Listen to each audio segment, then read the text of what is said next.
And that's why the future can be different from the past. The defining and ongoing innovations of this age, biotechnology, the personal computer, and the internet, give us a chance we've never had before to end extreme poverty and end death from preventable disease.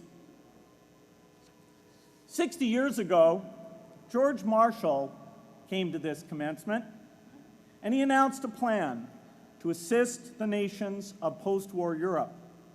He said, I quote, "I think one difficulty is that the problem is one of such enormous complexity that the very mass of facts presented to the public by press and radio make it exceedingly difficult for the man in the street to reach a clear appraisement of the situation. It is virtually impossible at this distance to grasp at all the real significance of the situation." 30 years after Marshall made his address, which was 30 years ago, as my class graduated without me, technology was emerging that would make the world smaller, more open, more visible, less distant. The emergence of low-cost personal computers gave rise to a powerful network that has transformed opportunities for learning and communicating. The magical thing about this network is not just that it collapses distance and makes everyone your neighbor. It also dramatically increases the number of brilliant minds we can bring in to work together on the same problem. And it scales up the rate of potential innovation to a staggering degree. At the same time, for every person who has access to this technology, 5 people don't. That means many creative minds are left out of this discussion. Smart people with practical intelligence and relevant experience who don't have the technology to hone their talents or contribute their ideas to the world. We need as many people as possible to gain access to this technology because these advances are triggering a revolution in what human beings can do for one another.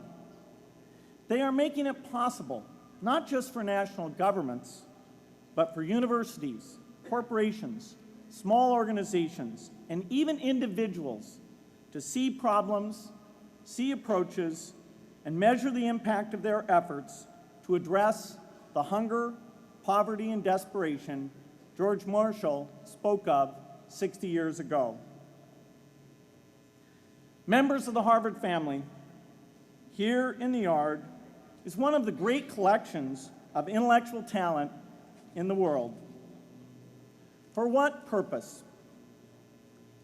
There is no question that the faculty, the alumni, the students, and the benefactors of Harvard have used their power to improve the lives of people here and around the world.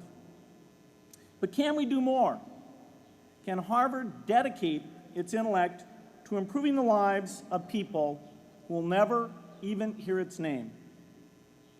Let me make a request of the deans and the professors, the intellectual leaders here at Harvard. As you hire new faculty, award tenure, review curriculum, and determine degree requirements, please ask yourself, should our best minds be more dedicated to solving our biggest problems?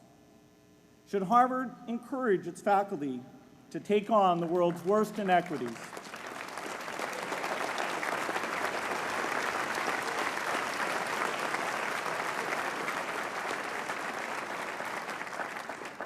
Should Harvard students know about the depth of global poverty, the prevalence of world hunger, the scarcity of clean water, the girls kept out of school, the children who die from diseases we can cure?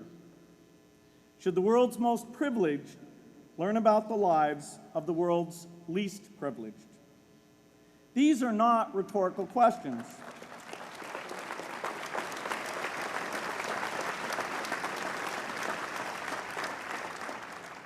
you will answer with your policies. My mother, who was filled with pride the day I was admitted here, never stopped pressing me to do more for others. A few days before I was married, she hosted a bridal event at which she read aloud a letter about marriage that she had written to Melinda. My mother was very ill with cancer at the time, but she saw one more opportunity to deliver her message, and at the close of the letter she said, "From those to whom much is given, much is expected."